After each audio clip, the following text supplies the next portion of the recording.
Good afternoon. Hallelujah. Praise God. Salamat po sa Panginoon at muli meron naman tayong pagkakataon na makapagpahayag ng bulting balita tungkol kay Kristo. At salamat sapagkat makapag-aral na naman tayo at makakapakinig po tayo ng salita ng Diyos. Tunay na napakahalaga po ng pakikinig ng salita ng Diyos sapagkat ang sabi ng salita ng Diyos sa Romans 10:17 ayon po kay Apostol Pablo, ang pananampalataya ay dumarating sa pakikinig at pakikinig ng salita ng Diyos. So faith comes by hearing and hearing by the word of God. Wala pong ibang paraan para dumating ang pananampalataya sa isang tao maliban sa pakikinig ng salita ng Diyos. Praise God. Sige po, bago tayo pong magsimula ay tayo sandaling manalangin. Panginoon, muli kami na naman ay nagpapasalamat sa kabutihan mo sa aming mga buhay.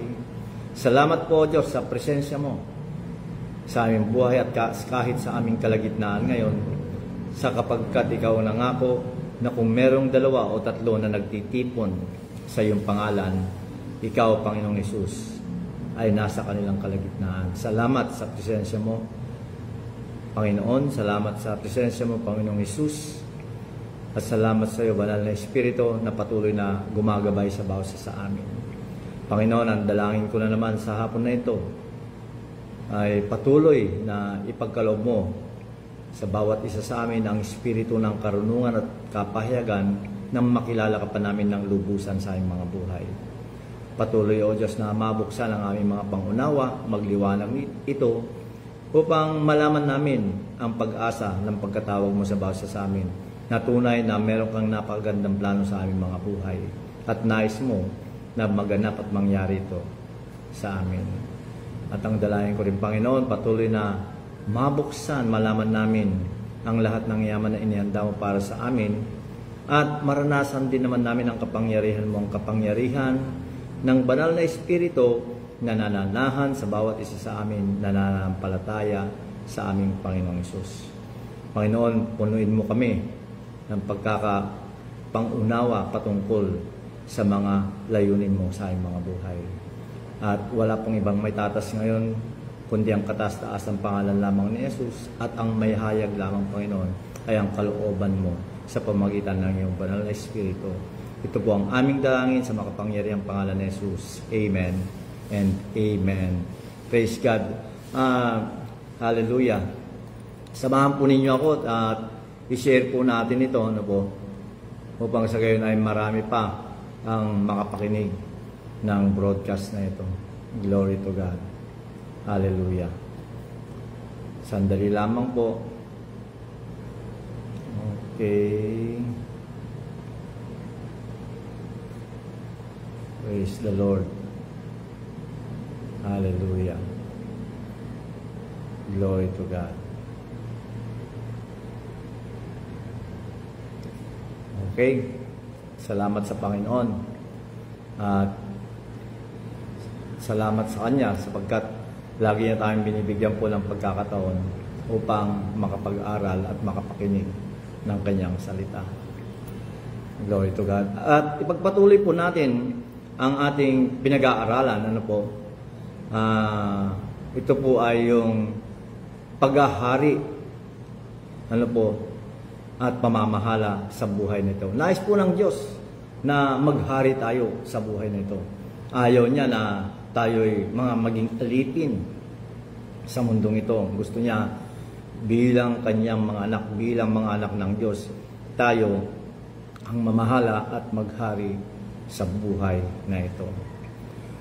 At kasama natin ang Panginoong Hesus sa paghahari natin sa buhay na ito.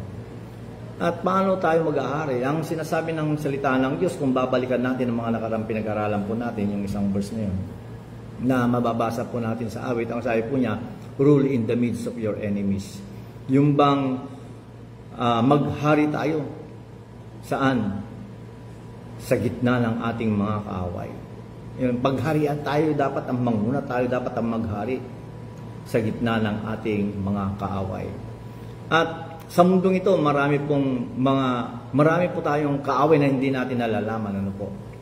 At ito po ay galing sa Diablo. Maraming dumarating na pagsubok sa buhay natin Kaya mismo ang Panginoong Hesus ang nagsabi, ayon sa John 16:33, ang sabi po niya, sinasabi ko sa inyo ang mga bagay nito, sa pamamagitan ko magkakaroon kayo ng kapayapaan. In me, you may have peace. Ang sabi po niya, magkakaroon kayo ng kapayapaan. In this world, ang sabi po niya, sa mundong ito, sabi niya, you will have tribulations. Habang tayo po ay nasa mundong ito, sabi niya, magkakaroon tayo ng mga maraming pagsubok sa buhay. But be of good cheer. Magalak kayo, magpakatatag kayo, magpakatibay kayo. Ang sabi ng Panginoong Hesus. Bakit? Sabi niya, I have overcome the world. Napagtagumpayan ko na ang mundong ito. Yun po ang isang bagay na nagbibigay ng kalakasan sa bawat isa sa atin. Yung pangako ng Panginoong Hesus na kahit na mayroong mga pagsubok na darating sa buhay na ito, mismo ang Panginoong Hesus ang nag-warning, nagbigay na ng warning sa atin. At nagbigay din po siya ng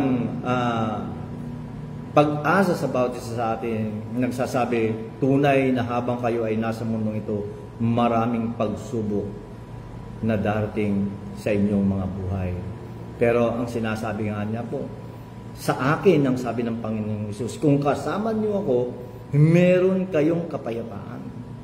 Sa gitna ng mga pagsubok sa buhay na ito, ang sabi ng Panginoong Hesus, magkakaroon kayo ng kapahingaan o ng kapayapaan kung kasama ninyo ako.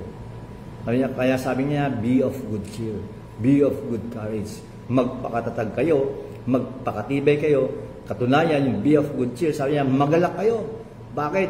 Napagtagumpayan ko na ang kapangyarihan ng mundong ito. Ang ginamit niya sa ibang salin, napagtagumpayan ko na ang kapangyarihan ng mundong ito. Sa ibang salin po kasi ang sabi nila, napagtagumpayan ko na ang mundong ito. So makikita po natin na kailangan malaman natin na tunay na meron tayong kaaway sa mundong ito. Baka iniisip po natin, totoo po, hindi magandang topic ng pag-usapan na maraming mga pagsubok sa buhay nito, pero yun po ang isang katotohanan. May mga darating at maraming darating na pagsubok sa buhay ng isang tao. Bakit kaya may pagsubok na dumarating sa buhay ng isang tao? Sapagkat ayaw ng kaaway ng Diyos, ayaw ng Diablo, ayaw ni Satanas, na maging matagumpay tayo sa buhay na ito. Ayaw niya na maranasan natin ang plano ng Diyos sa ating mga buhay.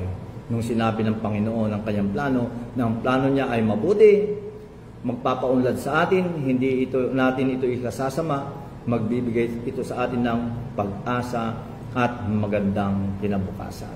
So kailangan maging aware po tayo ron na yung bang magkaroon tayo ng kamalayan sa bagay na yun, na tunay na meron tayong kaaway sa mundong ito, at tunay din na marami tayong pagsubok na daraanan ng mundong ito, pero magpakatatag tayo, ang sabi ng Panginoong Hesus, sapagkat napagtagumpayan na niya ang mundong ito.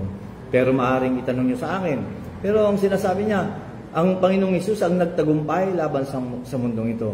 Alam po ninyo, kung kayo ay isang mananampalataya ni Kristo, kung naniniwala po kayo sa Kanya at tinanggap niyo siya bilang sarili niyong Diyos at tagapagligtas ng inyong mga buhay, ang tagumpay na natamo, na nakuha o nakamtan ng ating Panginoong Hesus sa krus ng Kalbaryo, nung siya ay namatay at muling nabuhay, yung tagumpay na nakuha niya ron, yun din ang tagumpay na ipinagkaloob niya sa bawat isa sa atin na nananampalataya sa Kanya. Kaya sabi niya, magalak kayo. Praise God. Kaya napakahalaga na makilala natin ang Panginoong Hesus sa ating mga buhay. Sapagkat paano natin mapagtatagumpayan ang mga pagsubok sa mundong ito kung hindi natin siya kasama. Katunayan, mismo si Apostol Pablo ang nagsabi na if God is for us, who can be against us? Kung kasama natin ang Diyos, kung kakampi natin ang Diyos, sino ang pwedeng maging laban sa atin? Walang pwedeng magiging laban sa atin. Kaya nga mismo, si Apostol Pablo ang nagsabi, we are more than conquerors to Him who loved us. Mas higit pa tayo sa nagtatagumpay Hindi lang tayo nagtatagumpay, ang sabi ng Panginoon ng salita ng Diyos. We are more than conquerors to Him who loves us. Sa Kanya. Praise God. Ipagpaumanhin po ninyo kung medyo nagluloko ang internet, pero isa lamang yan na laban sa mundo, ito mga pagsubok na dumarating kahit sa pangangaral ng salita ng Diyos. Pero magpapatuloy pa rin tayo sa pangangaral ng salita ng Diyos. Hallelujah. Praise God. So, ang sabi ng salita po ng Diyos, kung titignan po natin, basahin ko po sa inyo sandali, ang nakasulat po sa 1 Peter chapter 5 verse 8. Sabi niya rito, magpakatino kayo. Magbantay kayo. Sabi niya, ang dyablo na inyong kaaway ay tulad ng leon na gumagala at umaatungal na humahanap ng kanyang malalapa.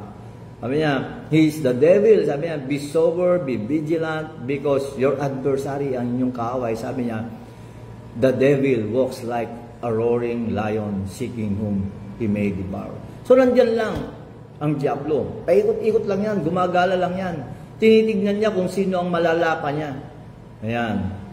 Pero kung ikaw ay isang matatag na Kristiyano at alam mo kung ano ang katayuan mo kay Kristo Jesus, kung alam mo ang pagkakakilanlan mo kay Kristo Jesus, na sa pamamagitan ng ating Panginoong Hesus, ikaw ay isang mananagumpay sa buhay nito, na sa pamamagitan ng Panginoong Hesus, ay kasama mo ang Diyos sa lahat ng bagay na pwede mong gawin sa buhay nito laban sa kaawayan po. Alam po ninyo, hindi tayo matatakot. Pero, ito yung kanyang advice sa bawat isa po sa atin. Ang advice po niya, magpakatino kayo. Yung be sober. Maging mapagmatsyag kayo, sabi niya. Magbantay kayo. Bakit nandyan lang? Bakit mahalaga na magbantay tayo o magmatsyag? At sabi nga, ang ginamit niya, be sober. Ayan. Dahil sabi niya, kung tutulog-tulog tayo, sabi nga natin, di po ba? Dati, kung huwag kang tutulog-tulog sa pansitan. Sabi nga nila walang mangyayari sa iyo. Hindi tayo pwedeng tutulog-tulog lang. Kailangan magbantay tayo. Bakit? Pag na-off guard po tayo. Ayan. Kung nalingat tayo at nabigyan natin ng pagkakataon, ang dyablo na pumasok sa buhay po natin, doon pumapasok ang maraming pagsubok sa buhay nito. At minsan nagugulat tayo, parang nagiging talunan tayo. Pero praise God, nandyan lagi ang Panginoong Hesus. Nagsasabi, magalak ka, magpakatibay ka, magpakatatag ka, sapagkat napagtagumpayan ko na ang bagay na yan para sa iyo. Praise God, hindi po ba? So, pakatandaan po natin. Hallelujah. Praise God. Medyo nagbabago-bago lang po ang reception nito. Pero salamat sa Panginoon. Ano po? Ipagpatuloy po natin ang ating mga pinag-aaralan. Na sabi ng Panginoong Hesus, ang sabi ng salita ng Diyos, lagi tayong magmatsyag. Bakit nandyan naman? Bakit? Alam po ninyo ang dyablo, ganito ang mapanlin lang po ang dyablo. Ang dyablo naman di magpapakita sa iyo na meron siyang malaking tinidor na hawak, meron siyang sungay, meron siyang buntot. Wala pong ganun. Hindi ganun magpakita ang dyablo. Para sabihin, nandito ako, kaaway mo ako. Hindi po. Ang laro po ng dyablo, ang sandata ng dyablo ay yung mapanlin lang po ito. Ang sabi nga ng salita ng Diyos, kung titignan po natin yan, kahit sa nakasulat po sa pangalawang Korinto, sa chapter 11 verse 14, ang sabi po niya ay hindi tayo, sabi niya, upang hindi tayo malinlang ni Satanas, sabi niya, at hindi naman lingid sa atin ang gusto niyang mangyari. Bakit? Mapanlin lang po ang dyablo. At hindi lamang po yun, hindi lang siya basta mapanlin lang. Ang sinasabi pa ho ng salita ng Diyos, kung titignan po natin, kung itutuloy po natin basahin, sa verse 14, ang sabi niya, siya ay nagkukunwari, siya ay nagpapanggap na anghel ng kaliwanagan. angel of light. Nagpapanggap din siya na maamo. Ayan, ganun ang diablo. Hindi po ba? Naranasan nyo na ba na may mga, minsan akala natin ng merong iba na napakaamo, pero meron palang masamang balakin sa inyo. Ang diablo kung masigit pa ron kung mandin lang, kung magkunwari ang diablo. Kasi ang pagkakasambit nga po katulad siya ng anghel ng liwanag. Pwede siyang magpanggap ng gano'n. At mismo ang Panginoong Hesus, ang nagsabi sa kanya, sinabit mo niya mismo. Kung matatagpuan natin sa John 10:10 na lagi nating napakapakinggan, ang sabi niya, ang magnanakaw ay naparito upang magnakaw, pumatay at sumira. Naparito siya para magnakaw, pumatay at sumira. Pakatandaan po natin, ang magnanakaw hindi niya sasabihin sa iyo na mamaya ganitong oras pag nanakawan kita. Walang ganun ang magnanakaw. The thief comes except to steal, to kill, and to destroy. Kaya, mapanlil lang ito. Diba? Nagmamatsyag lang. Ang magnanakaw po, naghihintay lang ng pagkakataon na malingat tayo ng kaunti at pag nanakawan na tayo. Salisi, hindi po. Hindi. Ganyan ang diablo. Hindi po ba? Naghihintay lang na malingat tayo ng kaunti. So, bakit ko sinasabi ang mga bagay ito? Para malaman po natin na merong mga pagsubok na dumarating po sa ating mga buhay na alam natin na darating na mga bagay yan. Kaya lagi tayong handa. Kailangan mapagharian natin ang lahat ng mga sitwasyon, ang lahat ng mga pagsubok na pwedeng dumating sa ating mga buhay. Praise God. Hallelujah. So, nandyan lang po siya. Nandyan lang po siya. At mismo, ang Panginoong Hesus talaga ang nagsasabi na sa mundong ito, maraming pagsubok tayong mararanasan. Kaya anong dapat natin gawin? Ang sabi nga ng salita ng Diyos ay talagang magpakatibay tayo sa ating pananampalataya. Kailangan nating makarinig ng salita ng Diyos. Kailangan nating magbasa ng salita ng Diyos. Kailangan nating manalangin upang sa gayon pag dumating ang pagsubok sa atin, alam natin kaagad na ito ay galing diablo. Pero nais ko pong malaman ninyo ngayon pa lang na kailanman ang pagsubok ay hindi nanggagaling sa Diyos. Ang maganda po rito, kahit dumating ang pagsubok sa ating mga buhay, merong sinasabi ang salita ng Diyos patungkol sa bagay na yan. Ano po yun? Sinulat po ni Propeta Isaiah. Ang sabi po ni Propeta Isaiah sa Isaiah 54 verse 17 at babasahin ko. Praise God. Hallelujah. Balik po tayo. Sa Isaiah 54:17, ito po ang kanyang pagkakasabi. Walang anumang sandatang ginawa na magtatagumpay laban sa iyo. Ito po yung pakatandaan po natin. Hallelujah. Praise God. Ulitin ko po. Sabi niya rito, walang anumang sandatang ginawa na magtatagumpay laban sa iyo. At masasagot mo ang anumang ibibintang laban sa iyo. Ang sabi ng Panginoon, glory to God. Praise God.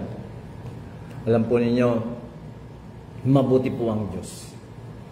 Ang Diyos, hindi po niya tayo iniiwan, hindi niya po tayo pinapabayaan. Kaya ang sabi niya, walang hallelujah.